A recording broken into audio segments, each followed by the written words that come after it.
Nearly 7 months after the Iraqi invasion, Kuwait City is free once again, and the Allies are at the gates, knocking at the gates of total victory over Saddam Hussein.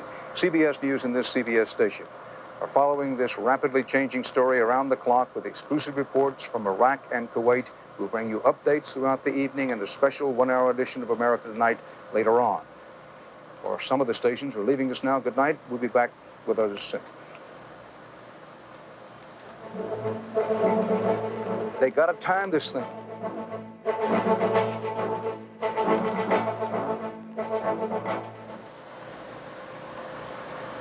Storyline of the hour.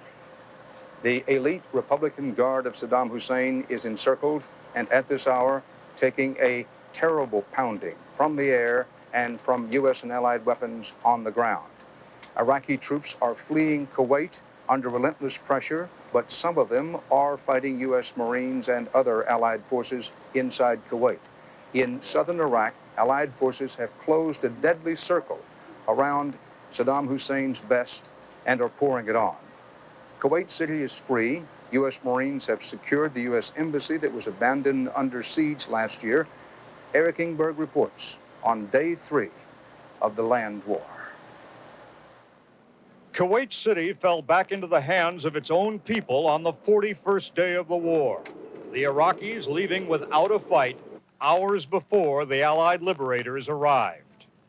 American Marines completing a straight-ahead northward plunge through minefields made the capture official tonight. Under presidential orders to deny the Iraqis a chance to withdraw with their army intact, U.S. forces stayed on the offensive, claiming what amounted to a rout. 21 enemy divisions out of action. The remainder of their military is collapsing across the front. Saddam's half-million-man army is now entrapped. Elements of the 18th Airborne Corps, some advancing in helicopters, now hold the banks of the Euphrates River, cutting off retreat and supply. To the east, the big tanks of the 7th Corps are reporting success in initial battles against dug-in Republican guards. Iraqis in headlong flight out of Kuwait choked the roads, becoming easy prey for U.S. aircraft. 2 A-10 pilots knocked out 23 tanks all by themselves. There's just nothing like it. It's the biggest 4th of July show you've ever seen. And to see those tanks just boom, and more stuff just keeps spewing out of them, and the shells flying on the ground, and they just become white hot. As POW totals climbed into the tens of thousands, U.S. units gathered Iraqis in desert holding pens guarded only by barbed wire and a few soldiers. The Iraqis showed signs of starvation and shell shock from the weeks of aerial bombardment. This group, surrendering to Marines in Kuwait, says, "Save us, God save you."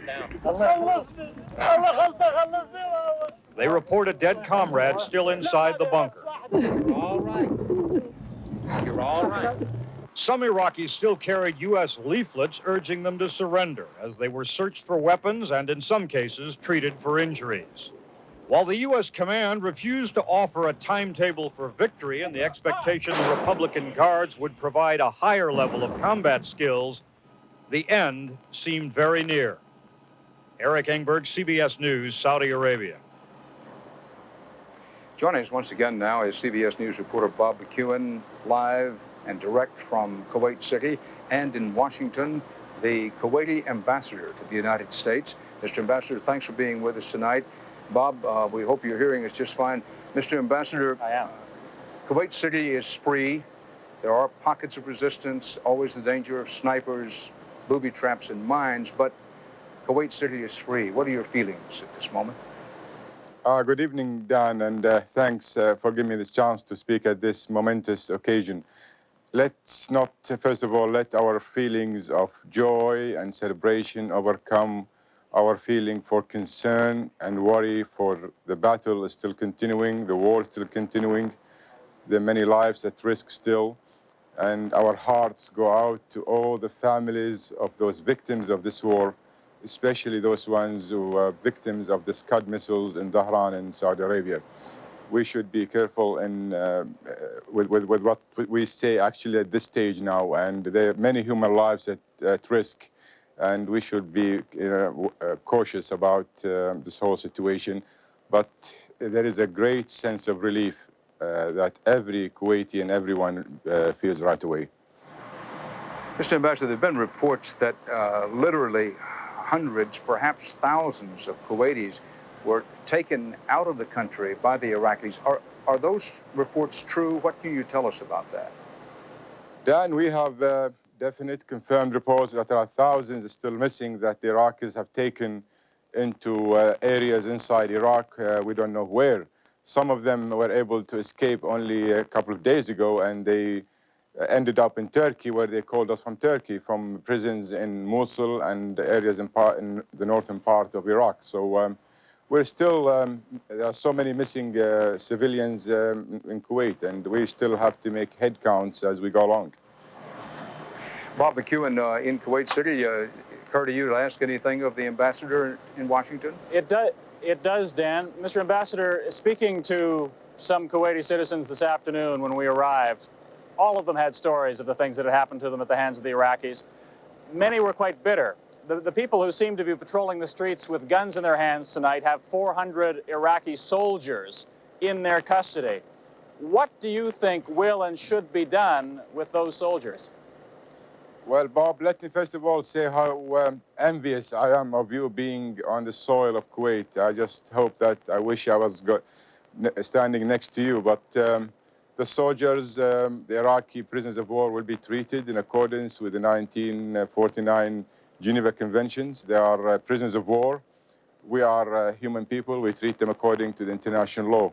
And I hope that my people will react to what I'm saying right away now and not try to take vengeance against those soldiers. We've seen that they have been deserted by their officers, and we had information that their officers commandeered civilian cars 2 days ago and virtually escaped, defected from the whole Kuwaiti theater operation going north to Iraq. And I hope they were able to be surrounded before they're able to escape, because the real criminals are those officers who drove those poor soldiers into these acts of crimes and atrocities inside Kuwait. Mr. Ambassador, Bob McEwen in Kuwait City, thanks. American and other allied troops are cutting through southern Iraq. They are meeting some resistance, but in a word, they're having their way. Traveling with the troops, CBS News reporter Scott Pelley reports Iraqis are moving either away from the Americans in retreat or toward them in surrender. At dawn on the third day, U.S. heavy artillery in southern Iraq was silent. Allied forces established bases more than 70 miles inside enemy territory with little resistance. Iraqi soldiers are abandoning the defense of their nation by the thousands. Many are hungry. This man had no shoes when he was found by U.S. troops. The Allies have established a massive force in what may now be called occupied Iraq. Logistics bases are being built unchallenged by enemy soldiers or the remnants of the Iraqi Air Force. Soldiers manning anti-aircraft guns have not fired a shot. It's just like taking candy from a baby. I don't know. U.S. troops are cheered by their progress, and now many want more than just the liberation of Kuwait. I think we should take the man out of power, because it just gave him the objective to come right back in again. If you wanted to, once we pull out, he'd probably come right back in with some backing from somebody else also. You know? So while we're here, let's just go all the way through to Iraq. The gigantic Allied column is moving north hour by hour, cutting off the Iraqi forces in Kuwait from their homeland. As enemy troops move west, they are meeting this huge and growing Allied force. Scott Pelley, CBS News, with Allied troops in occupied Iraq. The U.S. Army's 7th Corps, the heart of the operation in southern Iraq, is led by General Frederick Franks, who lost his leg in Cambodia. Now, what happens in Iraq and the entire Middle East after the war is over? I'll look at that question when this special edition of the CBS Evening News continues, live from Saudi Arabia.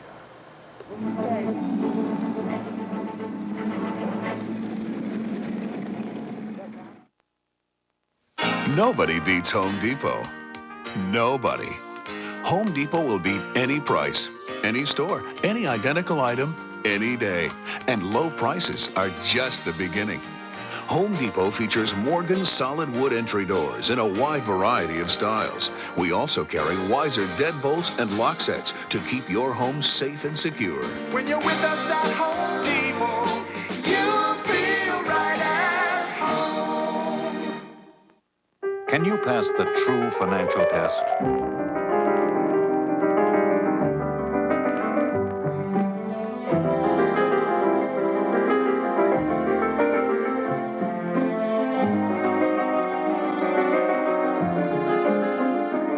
If your investments are questionable, say yes to C&S Bank's high percent savings, better than basic CDs and high-rate money market accounts, and give yourself a perfect score. Some pretty nasty things can get into your house through hidden cracks and leaks. But if you call FPL, we'll find those gaps. Because if this is what's getting in, imagine what's getting out. Locating energy leaks is just one of the ways FPL's free home energy survey can help keep your electric bill down. To get your home energy survey, call us. We're here to help. When you enter the news at Channel 6, you don't just sit behind a desk. You get to the scene. You get to the source.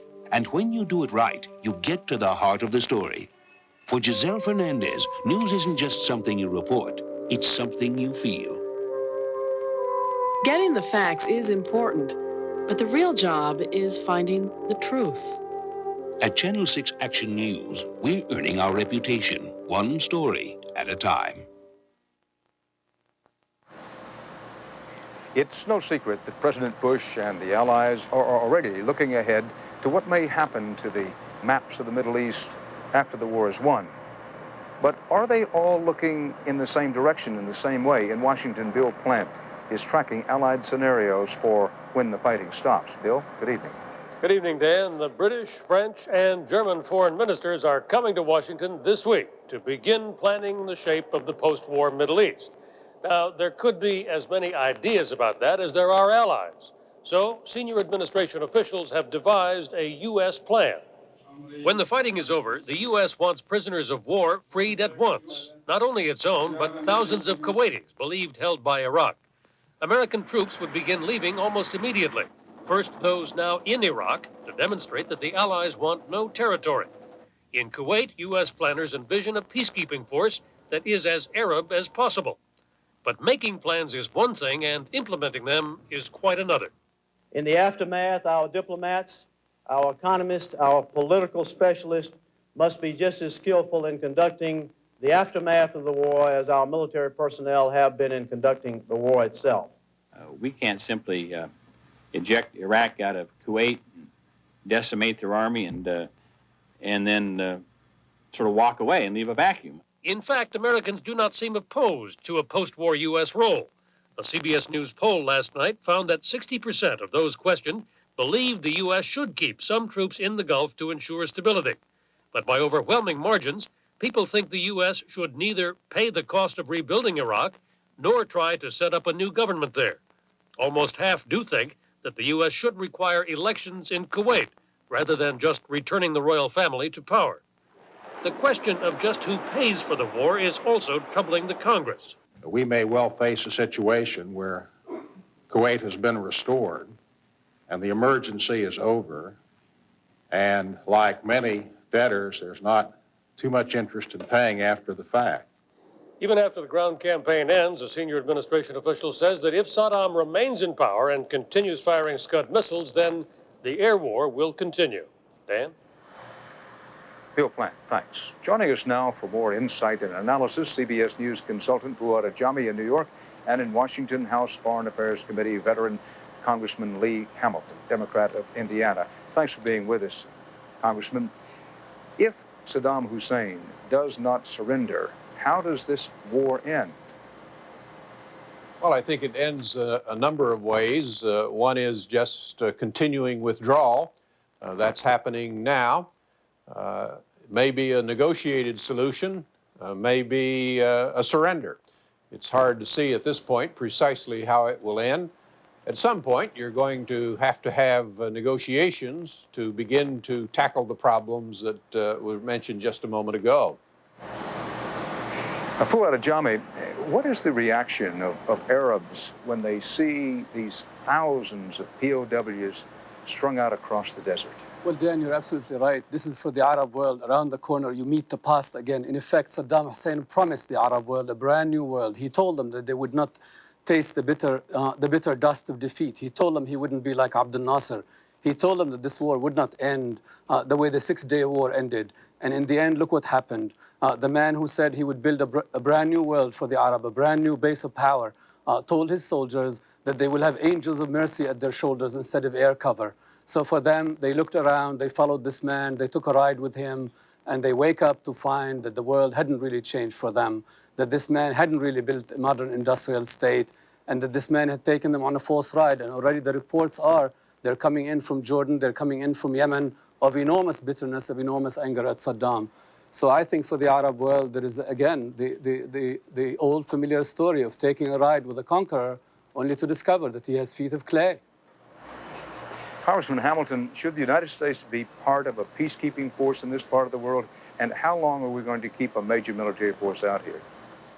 Well, I think we will be a part of a peacekeeping force or part of the security regime there for a long period of time. Personally, I would look to see the United States playing a major role with air power and naval power in the region, a much lesser role, perhaps none at all, with respect to American ground troops in Saudi Arabia or in the region. I don't think the Congress, I don't think the American people will support a large American force on the ground for an extended period after this war. Well, Ajami, we have only a few seconds left. Where do you see this going in the immediate future? Well, you see, I think, Dan, that desert dust, that desert wind, that desert dust you see in great abundant supply around you is going to cover victor and vanquished. This isn't really easy. We haven't seen the end of this. We have to see the Iraqi state. We have to worry about whether this Iraqi state could be rehabilitated. And the victors won't have an easy time because this is the Arab world. It is the Middle East, and there are enormous problems ahead of us. Thank you very much, Fuad Ajami and Congressman Hamilton. In a moment, the families of some American soldiers react to the news from the front.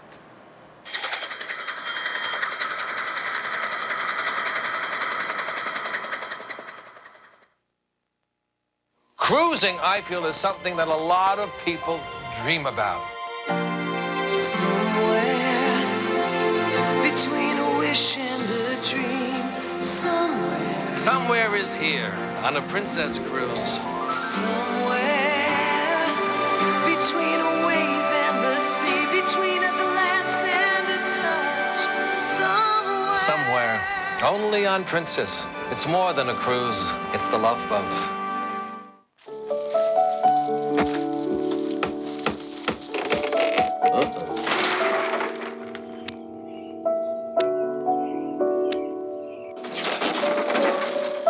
No one can guarantee that all the projects you take on this summer will work out. But when you use Scott's Turf Builder fertilizer on your lawn, we guarantee that at least one of them will. Scott's, a thick green lawn or your money back. One day only, Thursday only. Make every minute count and save at Circuit City. Hurry in for big brand name buys, like this 19-inch stereo TV with cable-ready tuner and remote, now a low $227.97. And this Panasonic phone answering machine with beeperless remote access, just $44.97. Don't miss it. One day only, Thursday only.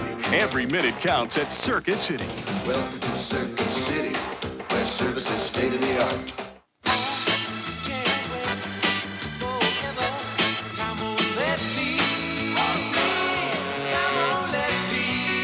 If you can't wait that long, come to the store where you won't have to. Eckerd.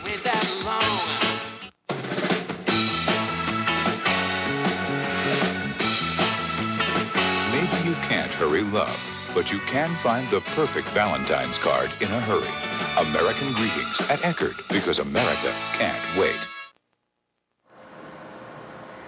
In Washington, Iraq's top diplomat in the United States was called to the State Department today. Purpose, an official United States government request that our 4 detained CBS News colleagues in Iraq be released, possibly to Soviet diplomats in Baghdad. Bob Simon, Peter Bluff, Roberto Alvarez, and Juan Caldera were seized by Iraqi forces near the Saudi-Kuwaiti border 5 weeks ago. Now, for more war coverage and some of the day's other news, here's Bob Schieffer in New York. Bob? Thank you, Dan. The news so far about American troops fighting the Gulf War, of course, has been uniformly almost unbelievably good. But for their waiting loved ones back in the States, the best news is yet to come. Orders to come home. Aaron Hayes now with that. At this Camp Lejeune Elementary School, most of the children have a parent serving in the Gulf. To ease their worries, first graders wrote a book about it. Our dads are fighting for the use of sand to give the people in the Middle East a hand. Even these little ones are well aware of the war, of the latest news from the Gulf, and they have opinions about it. I don't believe it because I think as soon as Saddam Hussein moves out, he's just gonna just start right back up and shoot at us again. I was happy that they said he might move out of Kuwait. Why were you happy? Because I want my dad to come home. They reflect the feelings of military families nationwide. For some, it is relief. For others, disbelief.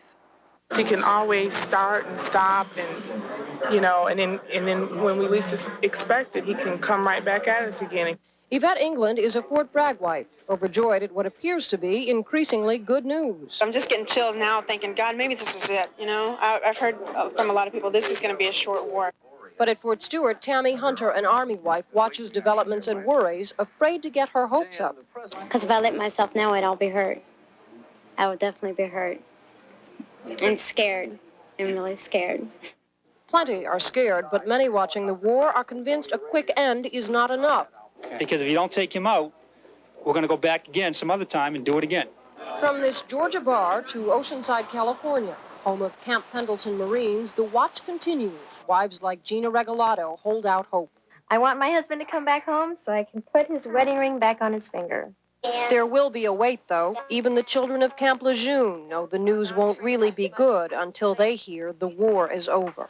I hope we win the war in a jiffy, so our dads can come home real zippy.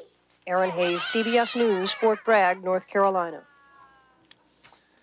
And one other item, the Supreme Court heard arguments today on whether police may conduct random drug searches on buses and trains. Opponents argued the searches violate passengers' privacy rights.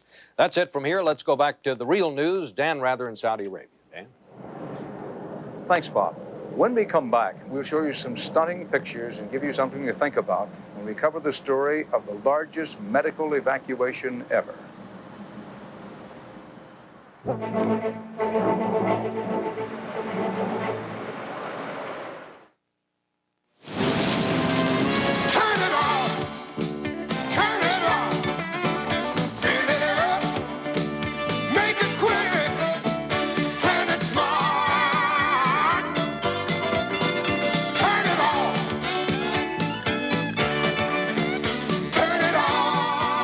Water is the lifeblood of Florida. Don't bleed us dry. Turn it off!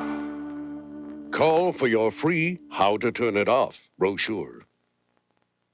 Because all windows are not alike, we're using this model. A rather large amount of money to illustrate your property value and a little help from Mother Nature to prove a point. All security aluminum windows and doors surpass the South Florida Building Code's toughest requirements. Plus, they're built to look great no matter what Mother Nature can throw at it. Unfortunately, we can't say the same for our model now, can we? When you want the best, it's an open and shut case for security aluminum windows and doors. Poor thing. You've got a real miserable cold, huh? Well, you could take Sudafed for your stuffy nose, plus chlortrimeton for your sneezing, plus, yep, there's more, plus regular Tylenol for your aches and pains, plus, why are you looking at me like that? Plus Benylin DM for your cough.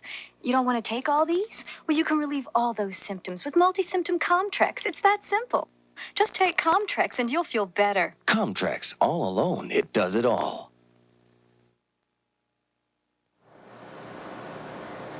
Except for the Scud attack on Dhahran that killed 28 American servicemen last night, Allied casualties in the war remain almost unbelievably low. As CBS This Morning medical correspondent Dr. Bob Arnott reports now, American medics have been able to turn their attention to the enemy wounded. At a remote airstrip tonight, an American transport plane stands by to carry casualties from the front. 51 wounded Iraqi prisoners of war are being rushed to hospitals in the rear. This morning, they were the enemy. Now, they are patients in need of care. I guess you really don't look at them as enemy other than they're human beings, too. They were sent over there to do a job just like we were sent here to do a job. The Iraqi soldiers were injured when shrapnel from an American artillery barrage tore through their forward bunker. Marines stand guard, but the fight has gone out of these men hours ago, and there no longer seems to be any reason for fear. None of them give us any problem. They all had leaflets in their pocket and pretty much gave up. They surrendered. This is the largest single medical evacuation of the war, and the flight is crowded and hot. We have so many on this flight that it's basically maintaining their IVs, pain medications, oxygen if needed, and reinforcing dressings. It's a lot of physical work involved, just loading them as well as just climbing up 5 high to check on your patients. Light American casualties make it easier to treat the enemy during combat. You just look at people as being human beings in this situation. It is an uncomfortable feeling when you know what's happening, but you just go by this according to the Geneva Convention Treaty. Only an hour after takeoff, the plane arrives at an airstrip next to a military medical center. Medical teams have been alerted and are ready to care for the casualties. They are placed in a triage area for evaluation and sorting.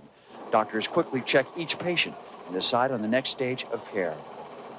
While the American medics and doctors had expected to treat their own casualties at this stage of the war, no one was complaining. Dr. Bob Arnott, CBS News in northern Saudi Arabia. Checkmate. That's how one U.S. military official described today's relentless military move, the brilliant strategy of Generals Colin Powell and Norman Schwarzkopf that has now enveloped Saddam Hussein's best troops and his political power base, the Republican Guards. Trapping the Guards was the climax of a methodical plan of attack that's gone like clockwork. What's ahead? U.S. officials still warn against any overconfidence, but on the other hand, they say so far, resistance from the Republican Guards has been no stiffer than the rest of the defeated Iraqi army. For the Republican Guard, they can fight, they can flee, or they can fold, but there is no escape to fight another day. Checkmate. Stay with CBS News and this CBS station for continuing coverage of the war. There'll be updates throughout the evening and all the overnight developments on CBS This Morning with Harry Smith reporting from Saudi Arabia. I'll see you later tonight on a special 1-hour edition of America Tonight, right after your late local news. Dan Rather for the CBS Evening News, reporting tonight from Dhahran, Saudi Arabia. Good night. By phantom, by phone. Call now for tickets. There's a grand difference between buy owner and a real estate broker. As a matter of fact, on a $100,000 home, the difference could be $6 grand. I sold my house in less than a month. Thanks, buy owner. We tried one of the major brokers, and they couldn't sell it. We sold our house in 90 days. Thanks, buy owner. The service was great. We sold our home and saved $6,000. Thanks, buy owner. Call the original buy owner, where it's you that makes the difference. Call now. They're elderly, sick, so you send them to a nursing home where they'll be taken care of, right? It's not a place where anyone ever wants to be. Patients have died. I want to know what happened. Some South Florida institutions have a track record of substandard care, neglect, even death. Which nursing homes are putting the ones you love at risk? How can you choose the right one? Susan Candiotti investigates shelters of neglect. Tonight on Channel 6 Action News. We're earning our reputation, one story at a time. The best in TV graphics from the United States and around the world. The best in computer graphics, animation, and more. Plus, state-of-the-art computer graphics equipment. It's the best of Design 90, February 13th through March 7th at the New Gallery, University of Miami. Call 284-2542. Good evening, I'm John Hendrick. And I'm Diana Morgan. Up next on a special edition of Channel 6 Action News, the Allies closed in on Kuwait City. We'll have action team coverage. More South Floridians head to Israel to help however they can there. And the curtain's about to rise on Broward Center for the Performing Arts. Those reports and more Next.